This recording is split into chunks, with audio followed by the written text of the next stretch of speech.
The maintenance or administration of what is just, especially by the impartial adjustment of conflicting claims or the assignment of merit awards or punishment. Justice. As early as the 18th century, children were tried separately from adults, establishing a precedent for the separate treatment of our youngsters in our judicial system. Since then, a number of changes have been made to reform and refine the juvenile court system to what it is today.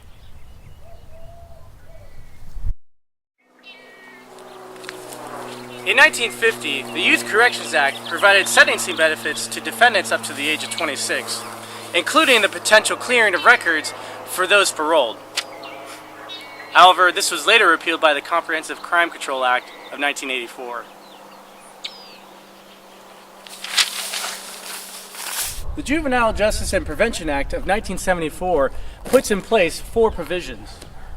Now, these provisions included youths who were runaways, truant, or even past curfew cannot be detained by juvie or adult jails. Secondly, this had the separation of youth and adult offenders was put in place. This disallowed putting kids in jail except in very limited circumstances. And lastly, this reduced our overrepresentation of colored youth in prison.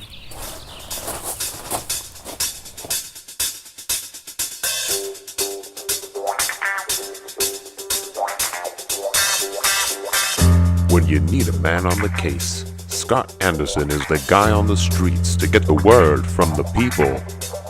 Here, Scott interviews local students at a community college and at a local high school, where he gets the truth and nothing but. All right, we're gonna interview this girl. I don't know who she is. Hi, I'm Scott. Hi, I'm Emily. Emily, nice to meet you. Let's walk to class.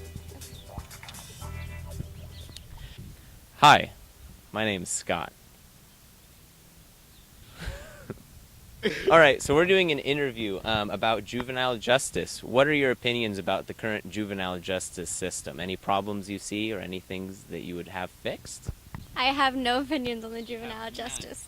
I think that there's not enough attention that is devoted towards it, you know?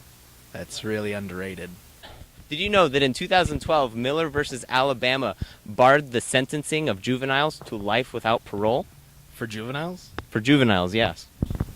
So life without parole, what does that mean? But they barred it, so that means that it's no longer an option. That's stupid. It is kind of stupid, isn't it?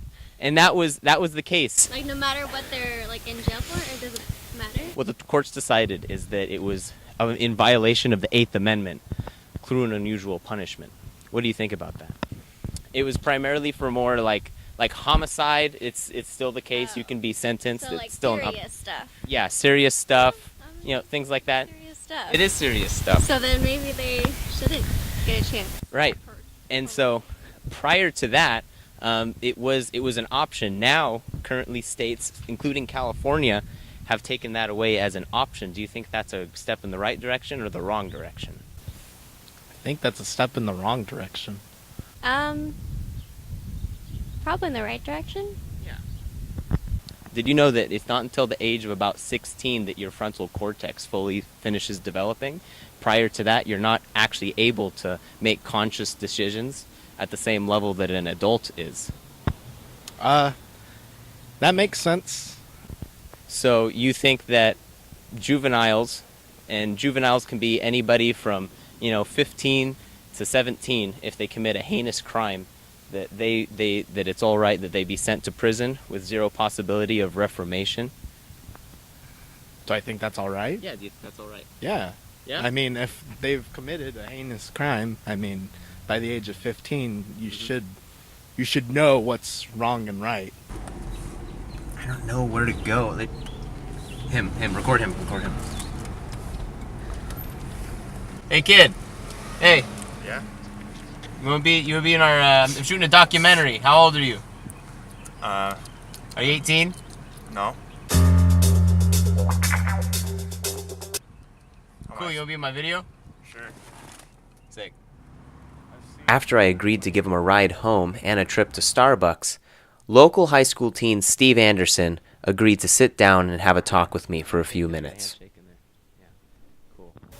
We're doing a documentary on juvenile justice, and so we've been going around talking to people about what their opinion is on the juvenile justice system. In 2005, Roper versus Simons declared that the death penalty for juveniles is unconstitutional. In 2012, Miller versus Alabama barred the use of life sentence without possibility of parole for juveniles. Yeah, I mean, when it comes to sentencing minors and juveniles and all that, I think there definitely needs to be some some special treatment, some sort of bias with that.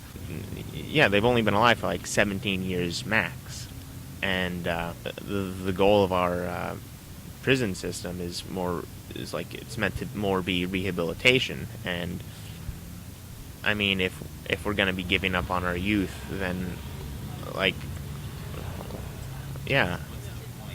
what's the point? A recent court case developed in Michigan, late 2017. 5 kids were on an overpass and threw about 20 large rocks, some weighing as much as 20 pounds, down onto the cars beneath. They took down about 4 cars, and one of them hit a man in the head, then the chest, and it killed him. The kids are being charged as adults, some for second-degree murder and other for collusion to commit murder. How does that make you feel? Like as a youth, a troubled youth. Like how does that make you feel?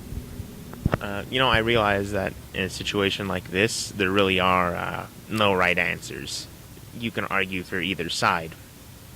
What sentencing they would be getting from that, like how long. Yeah.